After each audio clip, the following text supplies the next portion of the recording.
भाई आज के टाइम पे इतनी इतनी इतनी वर्स्ट हो गई हैं चीज़ें।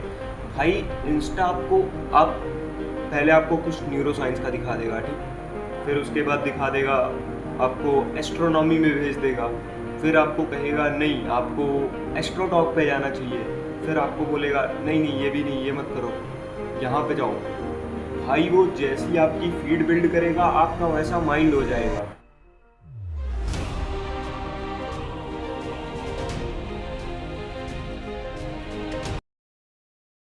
से ज़्यादा वैल्यूएबल इंफॉर्मेशन आप तक क्यों क्यों बार बार दे दी जा रही है? आप सारी चीज़ें क्यों फ्री हो गई हैं?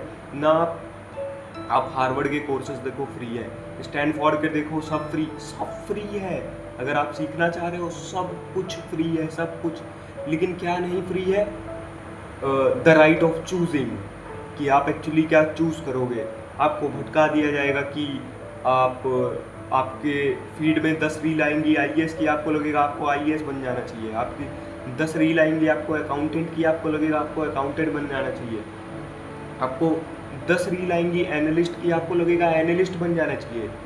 भाई इतनी गंदी चीज़ें हो रही है ना मार्केट में। ये सब तो नहीं रिलेट कर सकते जो जॉब कर रहे हैं या जो भी कर रहे हैं, क्योंकि उनके पे फनी टाइप की रील्स आएंगी। पर जो एक्चुअली 19, 20 या 24 का है उसके लिए तो भाई ये चीज़ बिल्कुल लाइक माइंड डिसरप्टिंग है पूरी, माइंड डिस्ट्रॉइंग। वो कुछ भी नहीं कर सकता, वो एकदम कंफ्यूज हुआ पड़ा है कि एक्चुअली मैं करूँगा क्या। लाइक तो भाई प्लीज़ मेरी बात सुनो। आप चाहे जैसे सुनो, एज छोटा सुनो बड़ा सुनो, एज वेज नहीं मैटर करती भाई, कोई भी गधा हो सकता है, ठीक। पर the purpose is information, what information I have provided to you. भाई ये चीज़ सच्ची में इतनी डिसरप्टिंग हो रही है, इतनी डिसरप्टिंग हो रही है। मैं खुद 20 साल का हूँ, ठीक, और मैं एक्चुअली भाई बता रहा हूँ, मैं पागल एक बार सोच रहा हूँ कि अच्छा यूपीएससी का प्रेप कर लेता हूँ, फिर मुझसे ग्रेजुएशन सोच रहा हूँ, ग्रेजुएशन अच्छा पहले ग्रेजुएशन हो जाए, फिर सोच रहा हूँ कि नहीं यार इसमें कुछ नहीं हो पाएगा, कोई एनालिस्ट की जॉब ढूंढ लेते हैं, फिर सोचता हूँ फुल स्टैक डेवलपर बन जाता हूँ। मतलब इतने ढेर सारे आइडियाज़ हैं माइंड्स में कि मेरा चूज़ करना मुश्किल हो रहा है। तो भाई प्लीज़ आप अगर आपको टाइम होगी एक बुक पढ़ना, मैं आपको रिकमेंड कर रहा हूँ द रेप ऑफ माइंड। उन्होंने 1954 या ऐसा कोई टाइम था, उन्होंने कहा था इन्फॉर्मेशन इतनी ओवरलोड कर दी जाएगी लोगों में, इतनी ओवरलोड कर दी जाएगी कि उन्हें राइट ऑफ चूजिंग ही नहीं पता होगा उनका।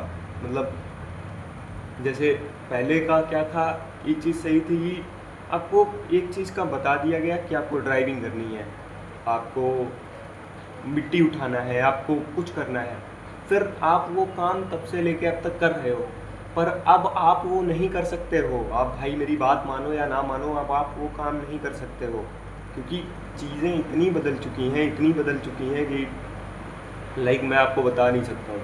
और मेरे हिसाब से भाई आप एक गोल पकड़ो, कोई भी पकड़ो, कुछ भी पकड़ो, बस एक चीज़ करो। जैसे आप एक चीज़ पकड़ो, आपको वाटर पे ऐसे लिखना है, तो आप ऐसे लिखते वक्त डिस्ट्रैक्ट मत हो कि एक्चुअली मुझे ऐसे ही लिखना है। आप कोई एप्लीकेशन बना रहे हो, बस आप वो एप्लीकेशन बनाओ, ये मत सोचो कि कॉम्पिटिटर क्या है, या ये सोचो इस बारे में, लेकिन ये मत सोचो कि मतलब हो नहीं पाएगा, या ये दुनिया भर में बहुत सी ऐसी जॉब्स हैं जो और ज़्यादा देंगी। तो भाई अगर इस पर चलोगे नहीं हो पाएगा, कुछ भी नहीं हो पाएगा। मैं परेशान हो चुका हूँ, एज अ पर्सनल ओपिनियन बता रहा हूँ।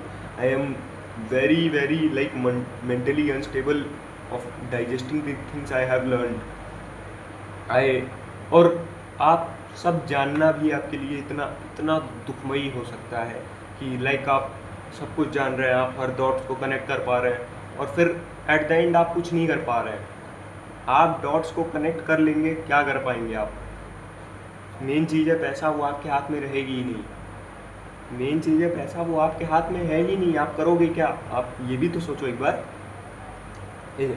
एक आदमी के हाथ में पैसा होता है, वो कुछ तब कर पाता, पर पैसा नहीं भाई, आप कुछ भी नहीं कर सकते, कुछ भी नहीं कर सकते। आप नॉलेज लेके कहीं नहीं जाओगे, तो एक चीज़ बस ध्यान रखो, कोई एक गोल पकड़ो, उसके ऊपर जी जान मेहनत करो, भले उसमें कम पैसा है, नो डाउट, लेकिन कोई एक गोल रहे, चाहे वो मन का रहे ना रहे कोई मतलब नहीं, पर एक गोल पकड़ोगे तो आई थिंक सक्सेस हो जाओगे भाई। वरना बहुत टफ है, बहुत टफ है इस जनरेशन में सक्सेस हो जाना, कि कोई सक्सेस हो जा रहा है, मतलब मैं बता नहीं सकता लोगों के कैसे कैसे हाल हो रखे हैं। तो भाई आई थिंक मैं जो समझाना चाहता था वो तुम्हें समझ में आया है। All the best. अगर बातें समझ में आई, मैं कुछ ज़्यादा बोलूँगा नहीं, बाकी तुम समझदार हो। All the best.